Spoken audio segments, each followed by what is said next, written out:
Tuloy pa rin ang ating pagdidilig. Ito, ang ganda na niya, oh. Itong kalatuche, ayan ang tibay ng buhay nito pagdating sa summer. Ito, basta hindi siya tirik sa araw, nakalilim na siya, kahit hindi mo madaligan ng 1 week, hindi siya nalalagtak. Ang tibay talaga ng ano na to, kalatuche na to. Ano, Thailand to eh, Thailand at kalatuche. Dinala to ng biyanan ko, galing Thailand, nung pumunta siya sa mga kapatid niya sa Thailand. Pag uwi niya, meron siyang dala-dala niyan, putol-putol na sanga.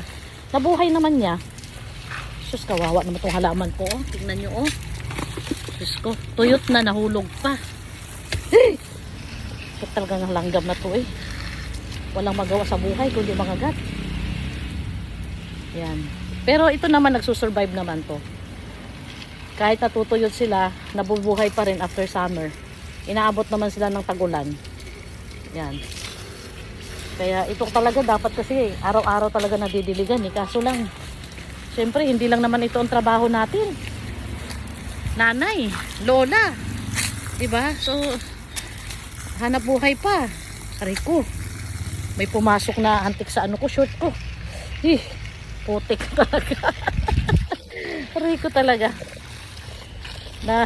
Nai-istorbo tuloy pag bibidyo ko sa hantik na to. Aray ko. Ayan. Hello sa mga followers ko sa YouTube. I hope you enjoy watching my video na habang naglidilig ako sa aking natuyot na halaman. Ayan, sana makarelate kayo sa mga plantita dyan.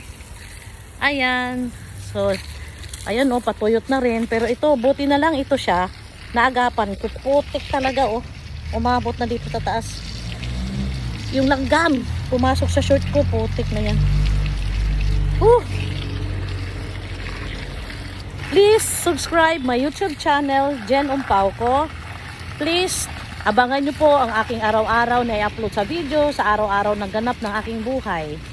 Sana may napupulot kayo or nag-enjoy kayo sa aking pinopost na vlog. Pagka hindi na ako busy, gagawa ako ng video. Putek talaga, buhay pa. Buhay pa.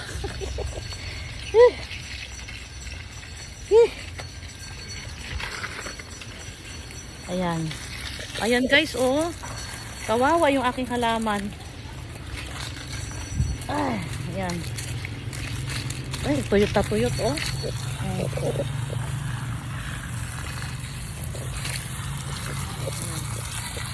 Ayan, meron naman ang pumasok sa ano ko, short ko. Ay!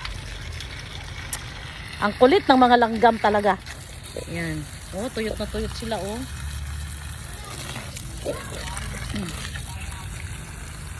Pero mamaya naman ay putik talaga. Okay. Pero mamaya naman to, mamumukadkad na to. Siguro natuyo na lang talaga ang ano nila, yung lupa nila, wala nang moisture ng tubig, kaya sila nanuyot na rin. Wala na silang masipsip.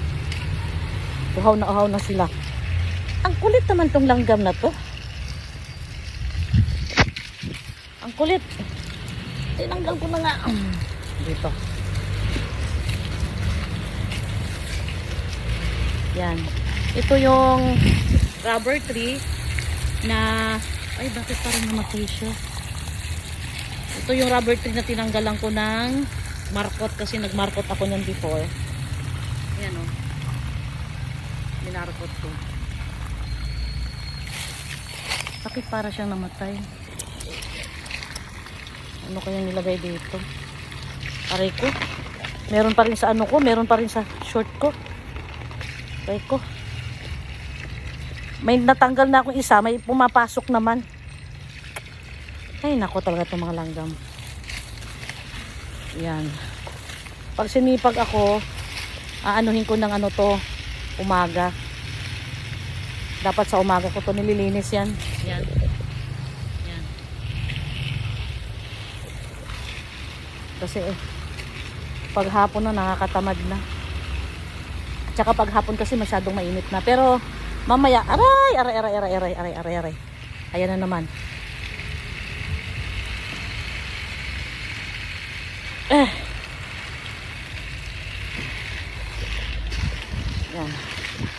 nilulunod ko sila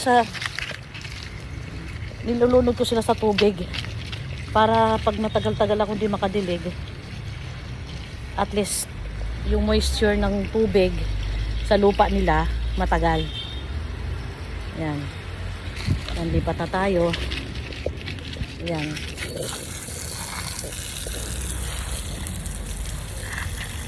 Yan, pinupuno ko talaga ng tubig yan para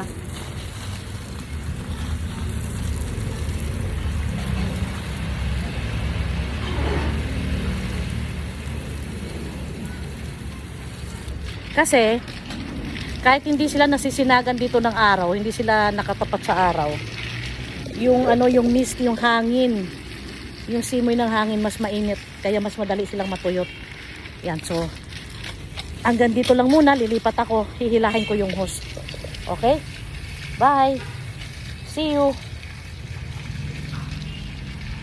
May, may langgam sa tenga ko. Bye!